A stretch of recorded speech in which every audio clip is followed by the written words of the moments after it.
आज chief justice साहब की अदालत में मुझे सेक्रेटरी साहब को, चीफ कमिश्नर साहब को और आईजी साहब को उन्होंने बुलाया था चीफ जस्टिस साहब ने, और जो भी उनका फाइनल ऑर्डर होगा हम उसके ऊपर अमल दरामद कराएंगे। अफसोस की बात सिर्फ ये है कि लास्ट टाइम हम इसी सिचुएशन में थे जब एससीओ कॉन्फ्रेंस थी, उसके बाद 24 को 65 रुकनी बेलारूस का वफद आ रहा है जिसमें 10 मिनिस्टर्स हैं, वो पहुंच रहे हैं 24 को, उनके प्रेसिडेंट आ रहे हैं 25 को, 3 दिन का उनका दौरा है, और हम वही काम करने जा रहे होंगे, कंटेनर लगा रहे होंगे, मोबाइल सर्विस बंद कर रहे होंगे, उनको प्रोटेक्शन हमारा देना सबसे पहली टॉप प्रायोरिटी होगा। उसके बाद डेफिनेटली हमने अपने इस्लामाबाद के शहर को, अपने इस्लामाबाद के शहरियों को प्रोटेक्ट करना है, और किसी किस्म की इजाज़त के बगैर हम किसी किस्म का जलसा जुलूस की इजाज़त नहीं दे सकते। इस सिलसिले में हम पंजाब पुलिस से और रेंजर्स, इस्लामाबाद पुलिस, एफसी सारे मिल के इसके ऊपर हम अरेंजमेंट ऑलरेडी हमने शुरू कर दिया है। इन लोगों को सिर्फ एक चीज़, एहतजाज को कोई नहीं रोकता। अगर आपने एहतजाज करना है, आप अपने जहाँ पे आप हैं आप वहाँ एहतजाज करें। अभी अदालत में भी ये बात हो रही थी कि हमने किसी को एहतजाज को तो नहीं रोका, लेकिन इस्लामाबाद आके एहतजाज करना, और वो भी उन दिनों में एहतजाज करना जिन दिनों में कोई ना कोई इवेंट हो रहा है, कोई मुल्क के लिए एक इम्पॉर्टेंट दिन है या 2-3 इम्पॉर्टेंट दिन है, उन दिनों में एहतजाज करना, फैसला आवाम करें कि ये क्यों करते हैं और किस वजह से करते हैं। बाकी हम लोग पूरी टीम जो है वो अपनी अरेंजमेंट करेगी पूरी, बाकी देखते हैं इंशाल्लाह। सर ये बता दें कि कमरुल मुनव्वर दिफा ने भी इस बात की तस्दीक की है कि पानी पीटीआई एस्टेब्लिशमेंट के मुज़ाकरात हो रहे हैं, क्या हुकूमत कोई मुज़ाकरात में शामिल कोई मुज़ाकरात नहीं हो रहे हैं। एक चीज़ मैं आपको क्लियर बता दूं, मुज़ाकरात ये धमकियों से नहीं होते। मैं ज़ाती तौर पे, मैं अपनी ज़ात की बात कर रहा हूँ, मैं खुद इस हक़ में हूँ कि हाँ बातचीत होनी चाहिए मुल्क में हर एक के साथ, चाहे आप एक पार्टी नहीं, अगर किसी और के भी इशू है, कोई इशू है तो आपको बैठ के डिस्कस करना चाहिए। लेकिन ये तो कोई सूरत नहीं है कि धमकियां दें और उसके बाद कहें कि बातचीत करनी है, कोई सूरत नहीं है। मोबाइल सर्विस के हवाले से बताइएगा, मोबाइल सर्विस के हवाले से बताइएगा कि क्या इस दफ़ा भी इस एहतजाज को मद्देनजर रखते हुए मोबाइल सर्विस बंद की जाएगी? तकरीबन कल रात तक फैसला होगा फाइनल जो भी। अच्छा, इससे पहले हमने देखा कि जाहिर है जब भी आपने बताया कि तब भी एक एससीओ कॉन्फ्रेंस हो रही थी और यहाँ पर एहतजाज हुआ, आज दोबारा से जाहिर है हम इवेंट होने जा रहे हैं, फिर भी एहतजाज हो रहा है। सर टाइमिंग का जो बताइए, ये टाइमिंग इसमें कितनी होती है? पहली चीज़। दूसरा ये बताइए, आपकी भी बात हुई है वज़ीर आला KPK से, सर क्या बात हुई है? वज़ीर आला KPK से, IG KPK से, चीफ सेक्रेटरी KPK से हमारा रोज़ का कोई ना कोई इंसिडेंट, दहशतगर्दी, आपका पिछला हफ्ता इमरजेंसी में 38 लोग शहीद हो चुके हैं, तो डेफिनेटली उनको कोई ना कहीं पे कोई हेल्प चाहिए होती है, कहीं पे कोई असिस्टेंस चाहिए होती है।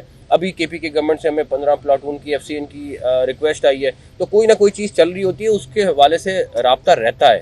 लेकिन ये नहीं है कि हम उनको छोड़ दें, वो हमारा सूबा है, हमारा मुल्क है, और हमें जहाँ जहाँ पे जो जो उनको हेल्प कर सकते हैं वो हम करेंगे इंशाल्लाह ताला। अच्छा मोहतरम, आपने भी अदालत के सामने तस्लीम भी किया कि 300 के करीब जो है अफगान शहरी जो गैर कानूनी तौर के ऊपर मुकीम थे वो इस्लामाबाद से गिरफ्तार किए गए हैं, तो ये बताइएगा कि ये बॉर्डर से दाखिल कैसे हुए और फिर इस्लामाबाद इतनी आसानी से कैसे ये पहुँचे? अफगान शहरी आपको पता है यहाँ पे लाखों की तादाद में पाकिस्तान में मौजूद है, और अगले दिनों में आपको चीफ कमिश्नर इस्लामाबाद और IG इस्लामाबाद मीडिया टॉक करके आपको एग्जैक्टली बताएंगे कि हम इस्लामाबाद के हवाले से क्या लाएअमल रख रहे हैं रिलेटेड टू अफगान्स।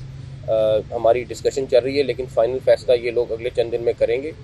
जहाँ तक रही बात के ज़्यादा लोग थे जो अरेस्ट हुए, अफगान निकलते थे, हर 100 में से तकरीबन 20-25 बंदा अफगान निकलता था, और वो हमने मीडिया के सामने भी लाए।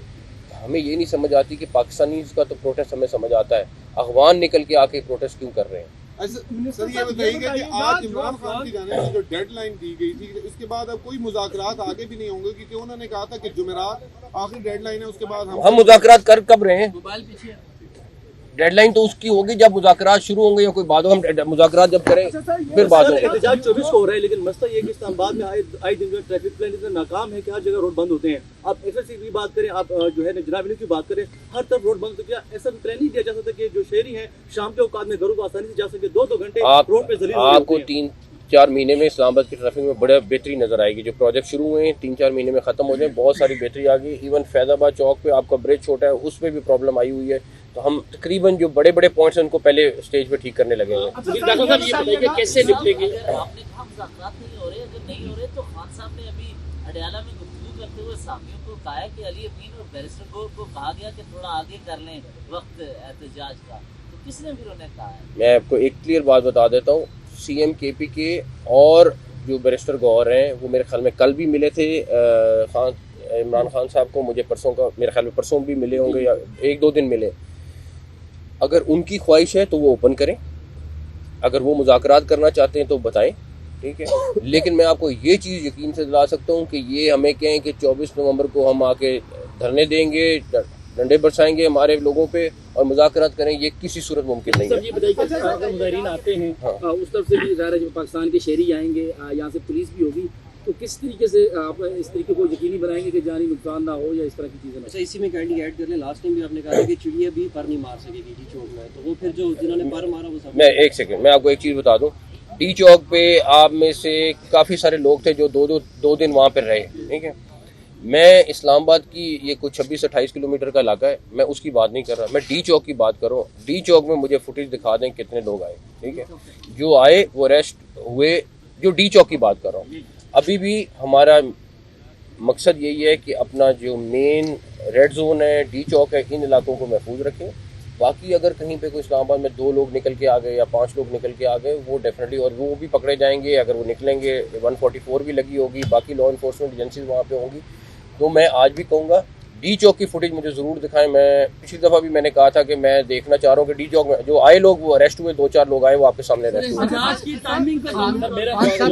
की टाइमिंग पे लास्ट टाइम भी मैं कहता था ये पब्लिक डिसाइड करे कि ये इन डेट्स पे क्यों होता है, किस वजह से होता है, इसका फ़ायदा पाकिस्तान को होता है या किसी और को होता है। सर खान साहब का नया मुतालबा है कि अली अमीन गंडापुर इतनी रुकावटों के बावजूद पहुंच गए थे इस्लामाबाद, और इस दफ़ा भी हम हर रुकावट तोड़कर पहुंचेंगे। तो लोग ये जानना चाह रहे हैं कि अली अमीन साहब किस तरह यहाँ पर पहुंचे और इस दफ़ा क्या प्लान है। ये तो आप अली अमीन साहब से पूछें किस तरह पहुंचे आप। सटीक इमरान खान का नया मुतालबा है कि मुझे रिहा कर दें, एहतजाज खत्म हो जाए। मैंने रिहा करना है तो मुझे पता नहीं, अभी तक मेरे पास ये पावर तो नहीं आई रिहा करने की। अदालतें हैं और एक अदालत नहीं है, वो काफ़ी सारे मुकदमात में अभी उनके ज़ेर इल्तवा हैं। आखिरी सवाल, और उन सारे मुकदमात का फैसला हमने नहीं करना है, अदालत ने करना है। तो ये जो वो कहते हैं बातचीत करनी, फिर वो अदालत से करें, जिन्होंने उनको रहा करना है, हमारे से नहीं करें। आखिरी सवाल न्यूज़ वन से शरीफ है यार, आखिरी सवाल न्यूज़ वन से। हाँ, आज आपने एक मुरासला भी भेजा थी तकरीरों के सरकारी खजाना और इस्तेमाल, अगर इस वक्त पर भी इस्तेमाल होती है तो हुकूमत को क्या एक्शन? हमने उनको इन राइटिंग भेज दी है चीज़ें सारी की सारी। तो वो मेरा ख्याल है कि मुझे बड़ी उम्मीद है कि अवॉइड की जाएंगी। एहतजाज अपने सूबे में जिस तरह मर्जी करें, जो मर्जी करें, इस्लामाबाद आके एहतजाज की इजाज़त नहीं कर सकते।